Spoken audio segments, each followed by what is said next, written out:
దాంట్లో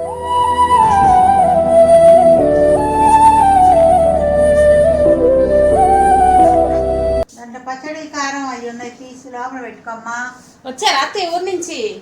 సర్లే తర్వాత తీస్తాను. ఇంతకీ ఊరికి వెళ్ళిన పని ఏమైంది? బావ చెప్పిన పని అయిందా ఇంతకీ? బావ చెప్పిన పని అంటే అక్కడ నరాలు దిగుతున్నాయమ్మా. ఎందుకు? ఎప్పటి నుంచో దాచిపెట్టుకున్న ఆస్తులు ఇల్లు పెద్దోళ్ళయి ఇవ్వాలంటే వాళ్ళు అల్లాడిపోతున్నారు.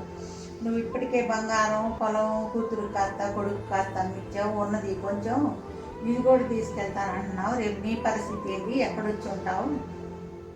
అయితే అమ్మలేదా? ఇవ్వము, అమ్మనేయట్లేదమ్మా. ఆ కొంచెమన్నా ఉంచుకోవా? ముందు జరిగే వాళ్ళ పరిస్థితులు ఏమన్నా చూస్తున్నావా లేదా? వాళ్ళ మాటల్లో పడిపోతున్నావు అంటున్నాను నేను. సరే మరి ఇప్పుడు ఏం చేయాలి మేము?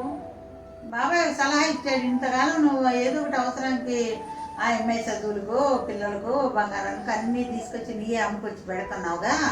ఆ అమ్మాయి ఉందిగా ఎంతో కొంత ఒక ఫ్లాట్ ఒక ఎకరం పొలం అమ్ముకొచ్చి ఈ అవసరం తీర్చుకోమని అన్నారమ్మా. మా పుట్టింటి ఆస్తి నేను ఎట్లా అమ్ముతా? మరి ఇప్పుడు నన్ను కూడా అదే కదా అన్నది వాళ్ళు. నీ అవసరానికే నువ్వు తెచ్చుకోలేకపోతే నీ అవసరానికి, నా కొడుకు అవసరానికి, కూతురు అవసరానికి అన్నిటికీ నేనే కనపడతాను. ఏం చేయాలమ్మా?